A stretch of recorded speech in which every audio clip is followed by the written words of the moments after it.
NIKAT merupakan akronim dari Ngobrolin Minat dan Bakat.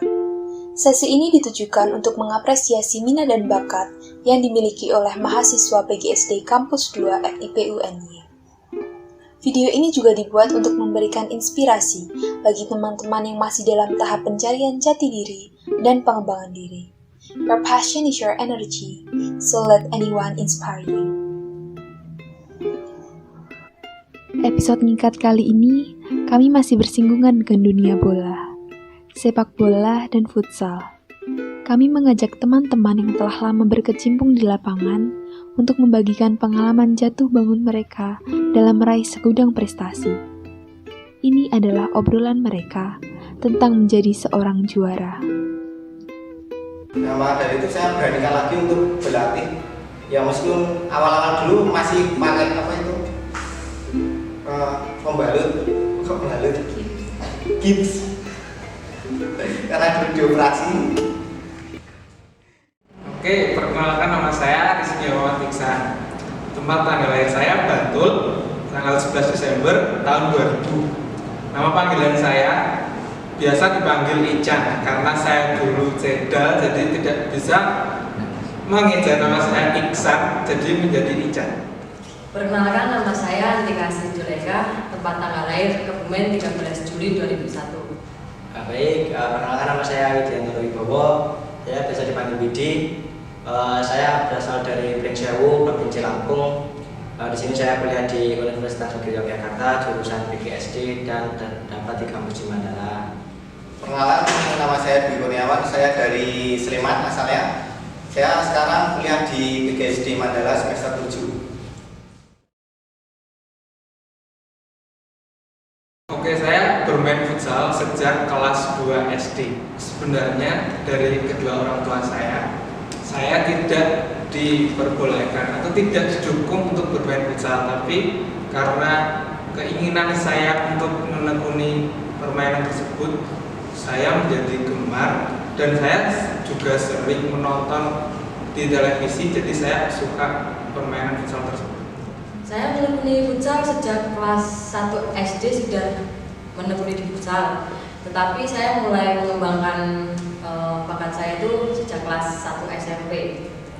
Karena memang sudah dari kecil mainnya sama cowok bola terus kali ya. Terus juga karena kakak saya juga suka sama bola, mungkin nurun ke saya. Kalau aktif mungkin mulai dari kecil ya, dari SD. Tapi dulu itu karena kurang berprestasi, jadi mungkin dari SMP baru ikut sekolah sepak bola. Nah, baru dari SMP itu mulai menekuni lebih dalam sepak bola sama futsal. Tapi akhirnya lebih fokus ke ikut sekolah futsal. Kalau dari saya, futsal itu permainan yang beda sama sepak bola. Walaupun sekilas sama-sama mainkan bola, tapi yang saya nikmati itu lebih ke irama bermainnya. Karena kalau futsal itu daya tangkap otaknya lebih cepat, jadi beda sama sepak bola dan saya lebih nyaman bermain seperti itu. Kalau sepak bola itu saya bentuknya dari kelas 2 SD, itu mulai ikut SSB namanya Bina Putra Jaya.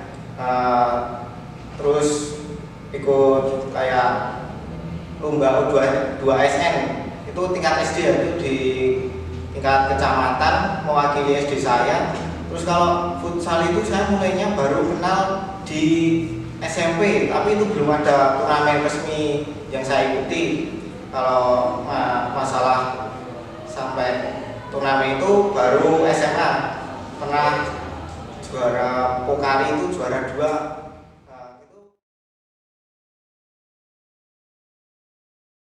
Prestasi, saya pernah juara 2 di Singapura mewakili klub saya se-Asia Pasifik. Kemudian saya juga pernah juara di tingkat provinsi mewakili SMP saya, juara Liga Pelajar di Yogyakarta. Yang paling berkesan waktu 2019 yaitu turnamen AFP Jawa Tengah ya, Asosiasi Futsal Provinsi yang diadakan Jawa Tengah. kan ada kategori. Saya masuk kategori U19 dan alhamdulillah mendapat juara 1. Kemudian kemarin saya ikut 5 di UNY, alhamdulillah region Jawa Tengah sama Jogja saya mendapat juara 1 bersama tim saya. Kemudian maju ke nasional saya mendapat juara 2. Kalau prestasi mungkin belum tinggi. Kalau dari zaman SMA ya dari tingkat kabupaten sudah, dari tingkat provinsi maksimal juara 2 atau juara 3 saya lupa tingkat provinsi. Cuman untuk prestasi tertinggi mungkin kemarin waktu baru awal masuk kuliah itu kebetulan ikut seleksi Porprov. Nah di situ mungkin karena keberuntung saya masuk ke tim untuk Porprov. Porprov itu tingkat kabupaten dan di provinsi, nah seperti itu. Nah tapi sudah TC berjalan selama 1-2 bulan karena dulu jauh kan antara Lampung sama Jogja. Saya akhirnya memutuskan berangkat ke Jogja. Nah waktu Hamin 1 minggu Porprov bergulir itu, nah itu harusnya saya kembali ke Lampung, harus ikutin ke kejuaraan Porprov itu, tapi saya lebih fokus ke kuliah. Nah mungkin itu salah satu penyesalan dari saya juga. Harusnya itu menjadi prestasi tertinggi bagi saya. Dan teman-teman saya di sana kalau tidak salah peringkat 3, kalau 4 saya juga lupa. Kalau prestasinya itu dulu pernah ya juara Pokari, juara 2. Terus saya tuh pernah seleksi PSSU 18 dan lolos meskipun nggak jadi pemain utama sih, jadi pemain cadangan. Tapi itu membuat saya bangga lah, bisa bersaing dengan yang lain.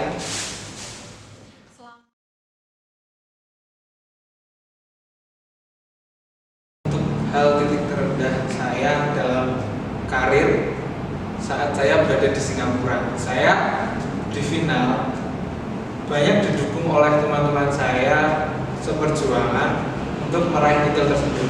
Tapi di luar dugaan, musuh saya, kawan dari Medan, itu bermain jauh lebih baik dari saya, dan tim kami mengalami kekalahan yang sangat mengecewakan, yaitu dengan kalah 5-0. Mungkin itu menjadi titik terendah saya dalam karir saya. Pernah sih kemarin saya sempat mikir ya, staf pelatih bersama kakak saya tuh pengen saya naik ke jenjang pro, tapi saya tuh masih belum siap. Saya juga mempertimbangkan kuliah saya bingung kan, teman-teman saya juga yang satu perjuangan sama saya naik ke pro, tetapi saya memilih enggak dulu deh. Dan itu membuat kayak ini salah apa enggak sih, bahkan sampai teman-teman saya pun agak menjauhi saya karena saya berbeda sendiri. Nah cara saya bangkit pun cukup jangan dengarkan orang yang belum tahu diri saya yang sebenarnya. Kemudian saya buktikan aja mereka kalau saya itu enggak yang kayak mereka pikirkan, dan saya masih bisa tetap berlatih. Mungkin ketika berada di lingkungan yang tidak mensupport ya, itu menurut saya suatu dimana saya merasakan titik terendah, dari mulai misal teman-teman pemain, teman-teman tim, dan keluarga. Karena saya sempat juga mengalami dulu tidak boleh futsal sama sekali karena harus ada kesibukan lain dari orang tua yang membuat saya tidak diperbolehkan ikut futsal seperti itu. Nah dari situ saya mulai berpikir kalau saya kayak gini terus, saya juga kayak gimana ya, karena futsal itu hobi jadi nggak nyaman aja, kayak jalanin hidup nggak nyaman, terus akhirnya ya kembali ke jalur futsal, pakai motivasi, ketemu teman-teman lagi yang bagus, ketemu pelatih lagi yang bagus, dan kembali ke futsal ya lumayan lah dapat sedikit prestasi seperti itu. Dulu saya waktu SMA itu pernah ya patah nih, ini pernah patah, pernah jatuh. Sebenarnya saya takut bermain lagi, tapi karena saya udah sering main bola menjadi hobi, dan kalau nggak main bola itu rasanya ada yang kurang. Nah maka dari itu saya beranikan lagi untuk berlatih Ya meskipun awal-awal dulu masih pakai apa itu pembalut gips karena dulu dioperasi.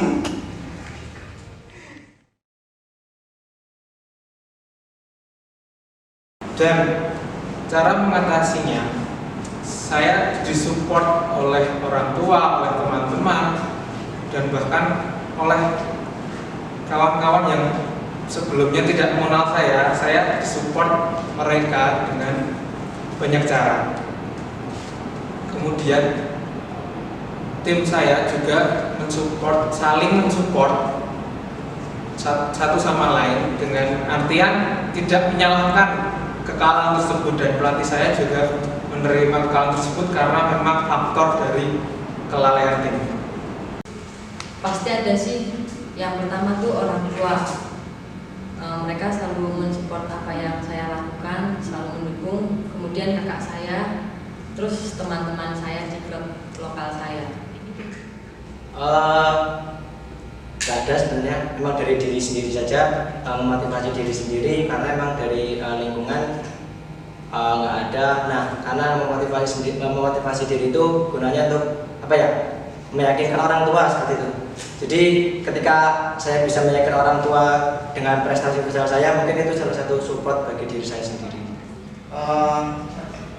Orang tua sama ya teman itu, soalnya sebenarnya kalau sama orang tua itu nggak dibolehin karena udah pernah jatuh kan, tapi memang dari diri sendiri ingin bermain lagi untuk berprestasi, jadi saya beranikan.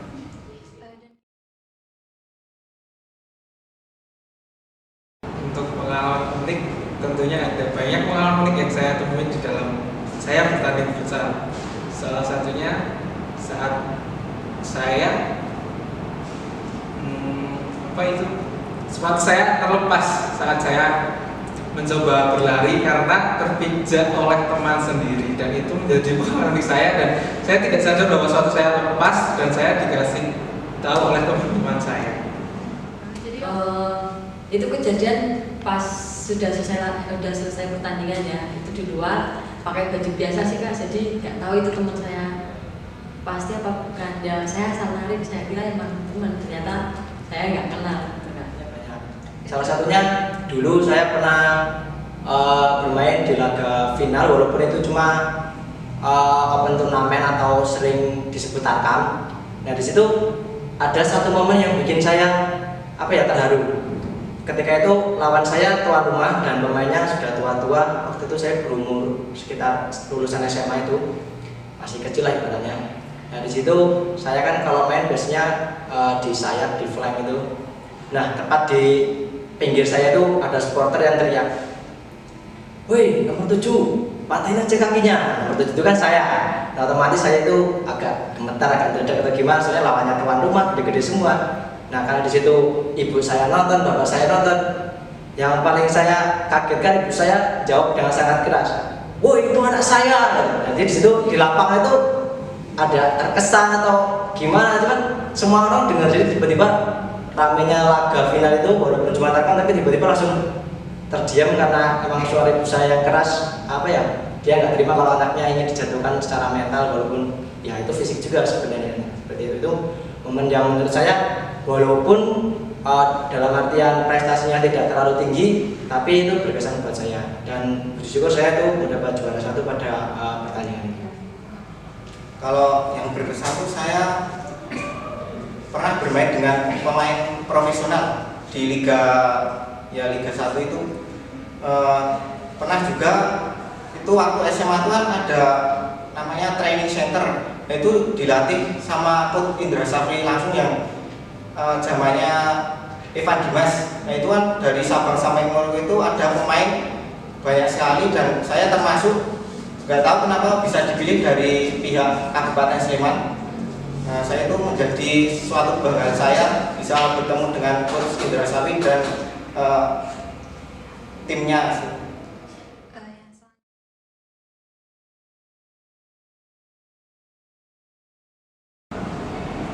Untuk role model saya mungkin tidak berasal dari dunia futsal, tapi berasal dari dunia sepak bola, karena futsal dan sepak bola hampir sama, cuma berbeda jumlah pemain dalam, yaitu mungkin karena saya sekarang berada di zaman Lionel Messi dan Cristiano Ronaldo, jadi saya lebih mengidolakan Cristiano Ronaldo karena mental dari Cristiano Ronaldo sangat profesional dan mereka saat berlatih juga mencerminkan hal yang positif dengan contoh datang latihan terlebih dahulu dan pulang latihan terakhir. Itu menjadi contoh bagi anak muda sekarang untuk berkarya agar dapat menekuni dunia olahraga tersebut dengan sangat fantastis. Pemain idola yang sangat menginspirasi buat saya itu yaitu kiper timnas Indonesia, Citra Disti. Dia sangat menginspirasi karena saya lihat dia selalu rajin latihan, selalu aktif di futsal. Dia selalu nggak merasa puas sama apa yang dia capai. Jadi walaupun dia sudah menjadi timnas, bahkan sudah berkali-kali juara, dia masih tetap rajin latihan. Kalau dari saya mungkin ada dua sosok. Kalau dari luar negeri itu ada yang namanya Toni Kroos.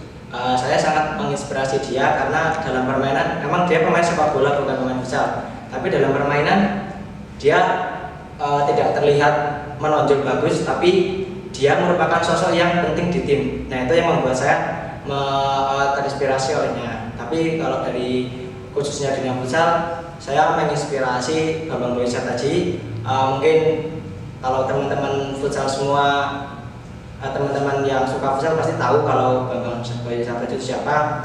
Dia salah satu legendaris futsal Indonesia yang sering menggunakan nomor 12. Dan saya juga mengikuti dia, saya menggunakan nomor 12 di klub saya di mana-mana.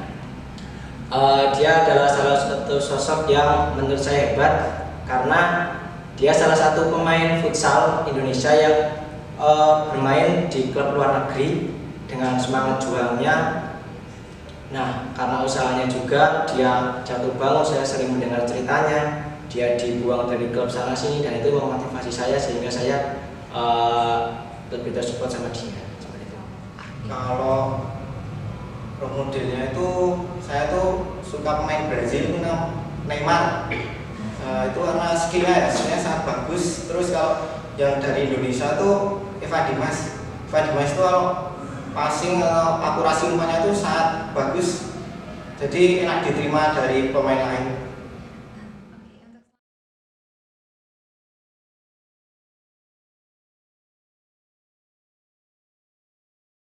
Di era pandemi ini memang sangat sulit ya, terutama dalam bermain bola. Bahkan banyak sekarang pemain bola yang kehilangan job dengan masalah COVID ini.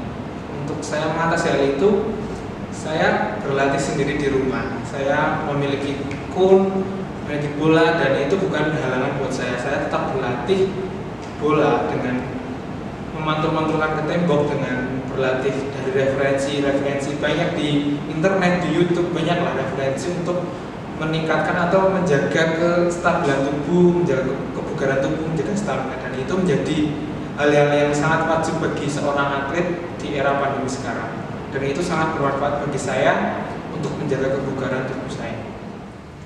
Awal pandemi bulan Maret kayaknya ya Kak, saya disitu bingung kan, latihan di klub saya juga masih off. Saya mikir, kemudian saya menghabiskan waktu luang, kalau nggak di pagi ya di sore hari saya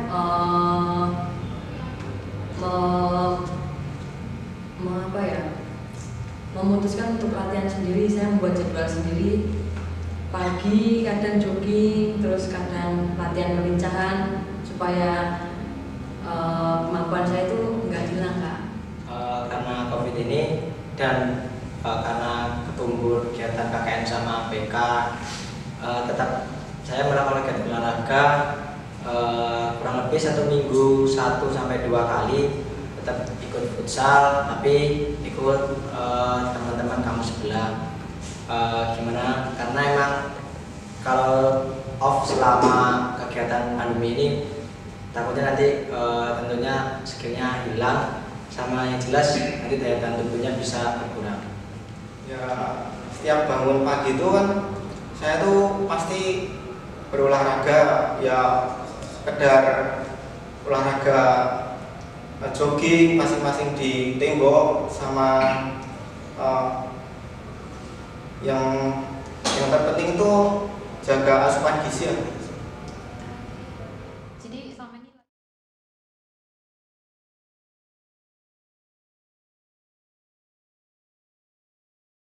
Susah nggak? oh ya, Mungkin kata-kata untuk teman-teman ya, teruslah berlatih, rela berkorban apapun itu, rela berkorban uang, berkorban waktu, berkorban apapun itu, karena dengan berkorban tersebut kamu akan menemukan hal yang tidak kamu ketahui dalam diri tersebut, dan dibarengi dengan usaha dan doa, kemudian menjadilah manusia yang rendah, sehingga kamu tidak bisa direndahkan oleh orang lain. Yang penting semangat berproses aja, jangan nyerah sama keadaan. Piye-piye pokoknya tetap kudu kuat. Closing statement ya. Kalau dari saya mungkin tidak bisa memberi motivasi ke teman-teman semua, tapi yang jelas teman-teman semua ketika ingin berprestasi, yang pertama tetap niat dari diri kalian sendiri terlebih dahulu. Ketika kalian sudah niat, sudah mantap, baru kalian berani untuk memulai. Dan yang terpenting kalian tetap berusaha dan berdoa, serta kalau bisa kalian tetap dalam doa restu orang tua, karena di mana-mana suatu pencapaian atau kesuksesan dari teman-teman itu tetap berkat dari doa orang tua. Yang penting itu usaha, doa, dan orang tua. Kalau dari seperti itu. Buat remaja dan anak-anak muda, jangan takut untuk berprestasi, karena berprestasi nggak hanya di bidang akademik, non akademik pun bisa juga. Buat bangga orang tua, sama jangan lupa prosesnya, kita harus bekerja keras untuk mencapai prestasi.